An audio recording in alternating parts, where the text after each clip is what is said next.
उसका सबसे बड़ा कारण है वायुमंडल। वायुमंडल साउंड तरंगों के परिवहन में काम करता है। एक जगह से दूसरे जगह आवाज वायुमंडल के सहारे ही चलता है। मगर इसका ठीक उल्टा है महाकाश में। स्पेस में कोई वायुमंडल नहीं होता, इस कारण वहाँ एकदम शांत परिवेश है और कोई ग्रेविटी ना होने के कारण कोई भी वस्तु या फिर इंसान तैरते रहते हैं। किसी भी स्पेस शिप के साथ अगर एस्ट्रोनॉट्स बंधे ना हो तो महाकाश में खो जाएंगे और उनको ढूंढना नामुमकिन हो जाएगा। हाँ, और एक बात, आप लोगों को लग रहा होगा कि अंतरिक्ष यात्री पृथ्वी से तब कैसे संपर्क करते हैं, तो चलिए इसका जवाब भी दे देते हैं। रेडियो तरंगों से। रेडियो वेव के सहारे अंतरिक्ष यात्री धरती में बने स्पेस स्टेशन के साथ संपर्क साधते हैं। हम सबको पता है कि बुध यानी मरकरी ग्रह सूरज के नजदीक है, तब जरूर इसका तापमात्रा अन्य ग्रहों के मुकाबले सबसे ज्यादा होगा। लेकिन ऐसा नहीं है। मरकरी में वायुमंडल प्रॉपर ना होने के कारण सूरज से निकला तापमात्रा वहाँ नहीं रुकता, बल्कि वापस फैल जाता है। सौरमंडल में सबसे ज्यादा टेम्परेचर होता है वेनस में। शुक्र ग्रह में कार्बन डाइऑक्साइड होने के कारण सूरज से निकला गर्मी वायुमंडल के अंदर ही रह जाता है, बाहर नहीं निकल पाता। इसके कारण वहाँ तापमान 462 डिग्री सेल्सियस रहता है, जो कि सौरमंडल का सबसे गर्म ग्रह है। दोस्तों, धूमकेतुओं को देखना किसे नहीं पसंद है। हमारे स्कूल में एलिस कॉमेट के बारे में सुना था। उसके ऊपर हमारी उत्सुकता तभी से बढ़ी, लेकिन अपनी आंखों से देखने का सौभाग्य शायद हम कम लोगों को मिला होगा, क्योंकि ये सामान्य धूमकेतु नहीं है। हर 76 वर्ष बाद ये पृथ्वी से दिखाई देता है। पिछली बार इसको 1986 में देखा गया था और अगली बार 2061 और 2062 के बीच किसी एक समय देखा जा सकता है।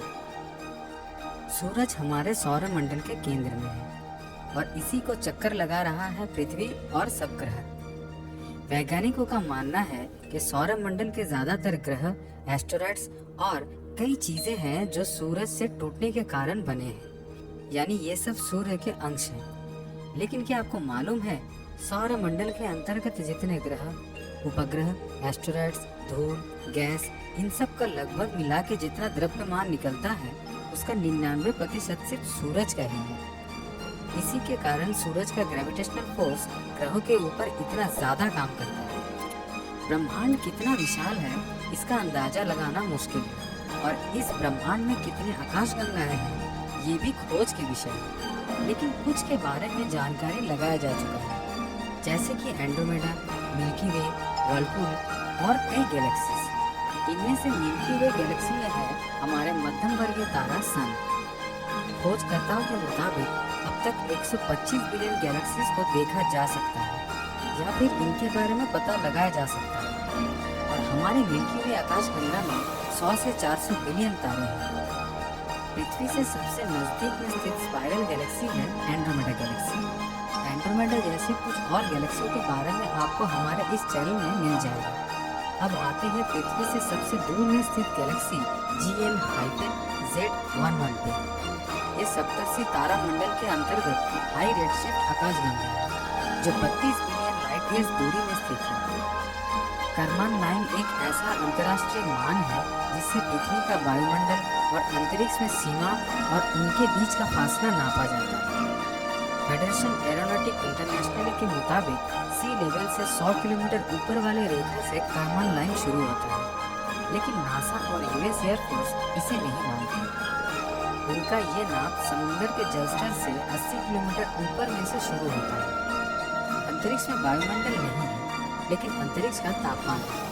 बैकग्राउंड रेडिएशन, जो कि एक इलेक्ट्रोमैग्नेटिक रेडिएशन है, उसके अनुसार स्पेस में तापमान -270.45 डिग्री सेल्सियस है। दोस्तों, वेनस को अपने एक्सिस में एक चक्कर घूमने के लिए 243 पृथ्वी दिवस के बराबर समय लगता है, लेकिन सूरज के चारों ओर घूमने में 224.7 पृथ्वी दिवस लगता है। सच में दोस्तों, कितना स्लो है ये वेनस। जानते हैं दोस्तों, अंतरिक्ष में एक ही प्रकार का दो धातु किसी भी कारण अगर मिल जाता है तो वो स्थायी रूप से मिलके एक ही हो जाता है। खगोलविदों के अनुसार अंतरिक्ष में बहुत सारे तैरता हुआ पानी का कण होता है। इनको मिलाकर विशाल जल वाष्प का जमावट बना है। तो इन सब को मिलाकर जितना मास होता है वो पृथ्वी में स्थित समुद्र, नदी एवं महासागर में मौजूद पूरा पानी के कण का जो मास है उससे 140 ट्रिलियन गुना ज्यादा है। माउंट एवरेस्ट पृथ्वी का सबसे ऊंचा पर्वत चूड़ा है, लेकिन इसका 2.5 गुना ऊंचा एक ढाल ज्वालामुखी है मंगल ग्रह में। ओलिम्पस मॉन्स नाम का ये ज्वालामुखी अंतरिक्ष का सबसे बड़ा और सौरमंडल का सबसे ऊंचा पर्वत है, जिसका ऊंचाई डेटम से 21,287.4 मीटर ऊंचा है। जियोडेटिक डेटम धरती में किसी स्थान को पता लगाने का संदर्भ बिंदु है। हीरा किसे नहीं पसंद है? हम और आप सबको हीरा पसंद है, परंतु सोचिए हीरो का अगर भंडार आपको मिल जाए तो आप क्या करोगे? इतना सोचिए मत दोस्तों। वो खजाना पृथ्वी से दूर और एक बहिर्ग्रह में है। 55 कैनक्राई ई नाम से एक्सोप्लैनेट 30 अगस्त 2004 को खोजा गया था। अधिकांश भाग कार्बन से बना इस बहिर्ग्रह में मौजूद 1/3 पदार्थ का द्रव्यमान, तापमान और दबाव के कारण हीरा में परिवर्तित हो चुका है। 55 कैनक्राई ई नाम का बहिर्ग्रह 55 कैनक्राई ए नाम से बना एक तारा का चक्कर लगाता है और सबसे पहला खोजे जाने वाला ये महापृथ्वी का व्यास हमारे पृथ्वी से 2 गुना ज्यादा है। अंत में एक और मजेदार तथ्य आपके साथ शेयर करता हूँ। नासा के द्वारा स्वीकृत सूट का कीमत इतना $। है।